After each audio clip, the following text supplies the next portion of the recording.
My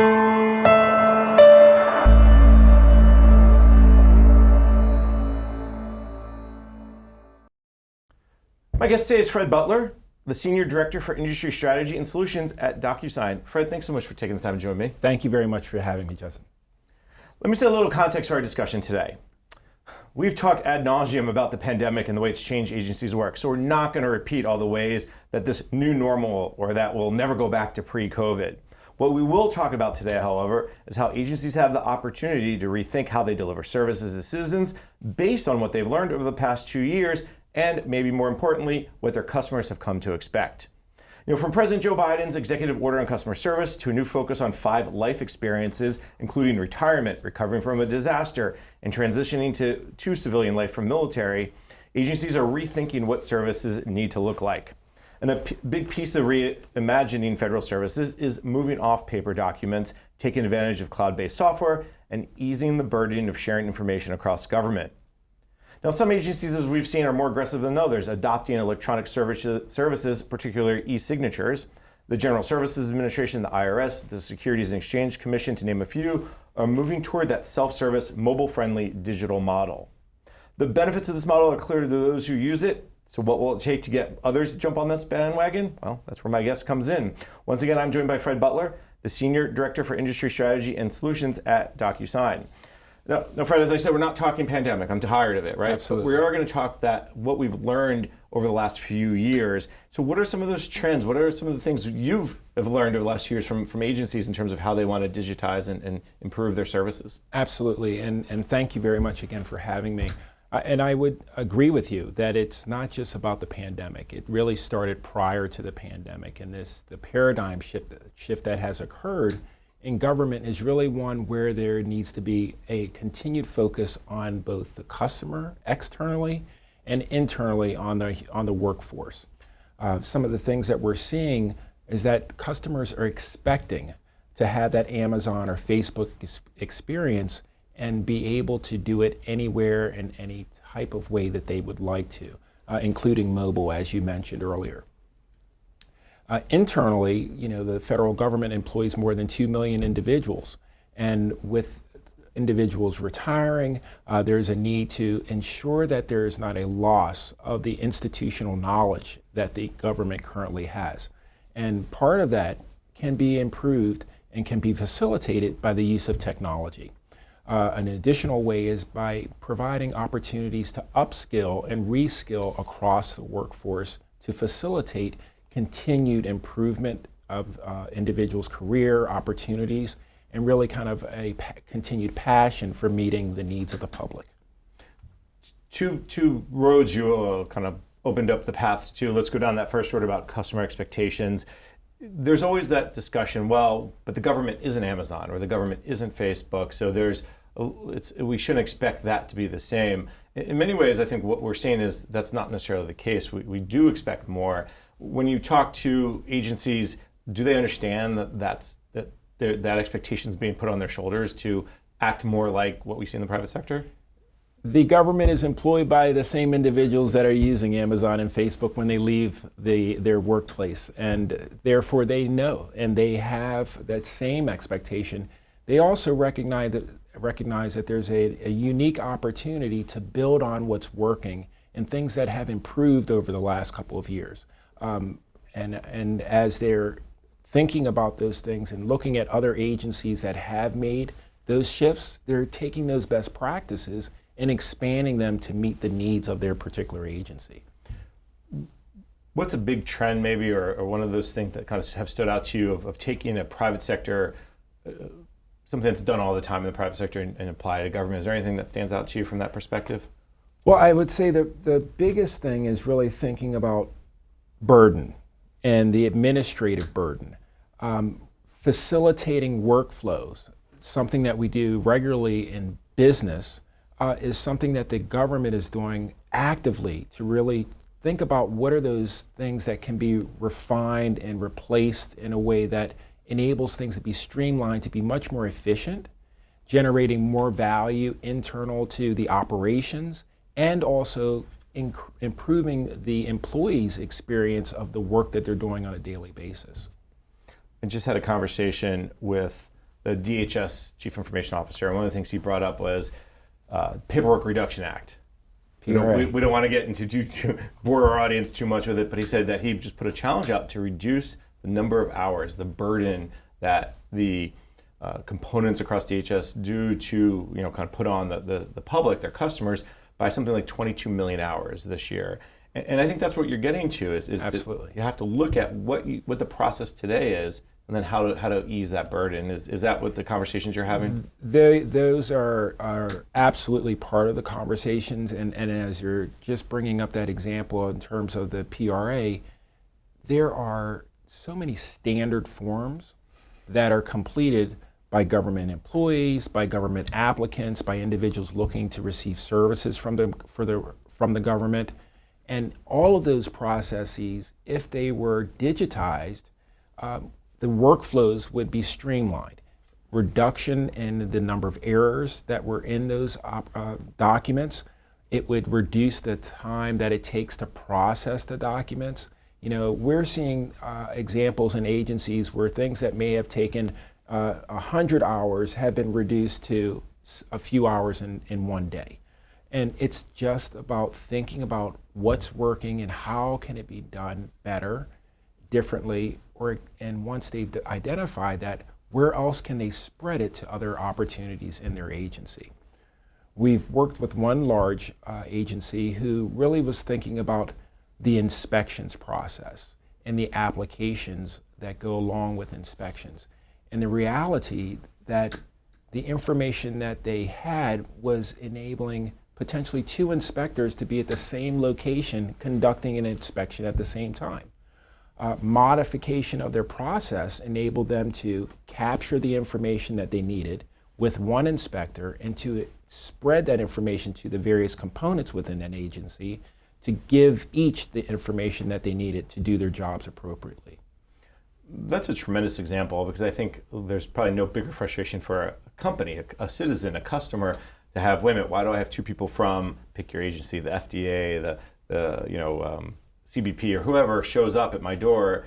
Why can't I just have one of you, and why can't you just do it once? So I really appreciate that example. The other side of the coin that I want to go down just briefly is also the workforce piece. You mentioned the transformation's got to happen externally, but also internally, and you brought up some keywords, upskilling, reskilling. And part of that, I think, is getting agencies to rethink their own business processes, and then what does it take to meet those business processes. And when you talk to agencies, is this where this discussion about automation comes in? Absolutely. Talk a little bit about that. And thinking about automation in the government, the digitization and democratization of technology. Several years back, you needed to have a computer science degree to do or change a program or a function within your programs. Now, software can be utilized by individuals at various levels to make modifications, to change and make things work more smoothly in each of their programs without that necessity to have a technological background in their education. Things that they're doing to facilitate the ability to communicate with experts across the nation. You don't necessarily have to be sitting in the same office as someone with that expertise. Now that we're in a hybrid work environment, there provides the opportunity for us to really think about where are the best assets, whether they be on the West Coast, the East Coast, or essentially located, and how can that communication and collaboration occur more effectively and in a timely manner to meet the agency's needs and their mission. We hear a lot about this idea of low-code, no-code platforms. I think that's gaining a lot of popularity and people seeing it. So it's that digitization. But agencies and if you will, their workforces have to understand that those exist and not be afraid of touching it, right? Well, I'll break it. That's right. Is that something that you're seeing, that when you have conversations with clients or prospective clients, that they want to know more about, or how often is that coming up? Absolutely. And part of what we really kind of are seeing are individuals with a fear about the technology and the infrastructure that they have in place in their agencies. And our intent is not to rip and replace, but really to think about how we can integrate and facilitate with more than 400 different integrations, building a solution that enables them to go the next step further and also to look around the corner for that next emergency or that next area of their vision that they're trying to achieve and plan proactively. I think one of the things that sometimes gets lost in all of this is that where are you heading? Yes. What is that longer term vision? Because we all get focused on today, and you have to understand the tomorrow vision. When you talk about agencies, and there's a lot of paper still out there, we think, yes, and we've been talking about e-government now since 2003 or 2001 when the Bush administration put that out and getting off of paper. What are you seeing in terms of paper? Does it surprise you how much is still out there? 25,000 forms, somewhere in the estimates of $40 billion in terms of cost inside of the government to manage and update content that is still being done in a paper format, approximately $117 billion in time tax to fill the paperwork, to ensure that it's done correctly, to send it through the workflows internal to the government, and to hopefully get it back to the constituent or customer in a timely manner. There is a tremendous opportunity for change, and we are seeing a lot of agencies are really taking this opportunity to address the opportunity to improve and to transform their systems. But there's so much more that can be done. It's just amazing numbers. I mean, you don't even touch upon the fact that mistakes. What's the mistake ratio or the percentage of mistakes? Easy to transform a 1 and a 2 or a 0 and a 1, and all of a sudden the whole paper trail is messed up. Is that the other kind of push? I mean, we've seen a lot, for instance, during the CARES Act and during some of the Recovery Act, of trying to tamp down fraud. A lot of concern about fraud came up over the last couple of years. Do agencies also have that conversation, like we've got to get our fraud under control, or at least reduce our improper payments, or whatever terminology they're using? Absolutely, and I would say zero trust and security are at the foundation of all change across government. It needs to be a secure environment. It needs to be done with a trusted partner, and in both of those cases, DocuSign has more than 1 million customers, 1 billion users worldwide. And when we think about the government, more than 3,000 government organizations trust DocuSign to facilitate improvement and to work with them collaboratively and their partners to really build solutions that will sustain the test of time.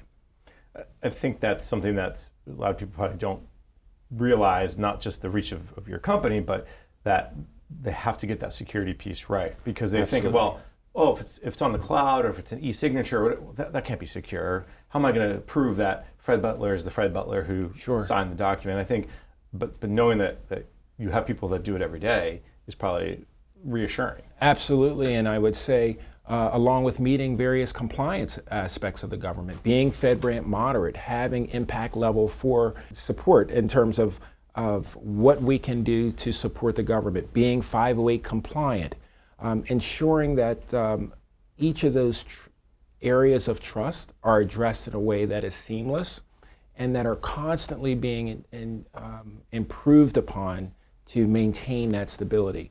And we're thinking about kind of how some of the greatest examples in some of the agencies, for example, in one agency in HHS, this organization had an authority to operate for onboarding. They were able to actively pivot and facilitate going a few steps further to expand their utilization of our products and our partners to address the Provider Relief Fund and really enable more than $160 billion to be sent out to the community, to have a system set up in less than a week, to have it updated more than 4 times while never being down once. That's the kind of flexibility and leadership that we're seeing in government to take what they have and see where they want to go and to make it happen in a way with a trusted partner who has a secure system in place. Right. Great example. We're going to delve into some more examples in a little bit, but let's take a quick break. When we come back, we can continue our conversation. You're listening to Innovation in Government, sponsored by Carasoft on Federal News Network.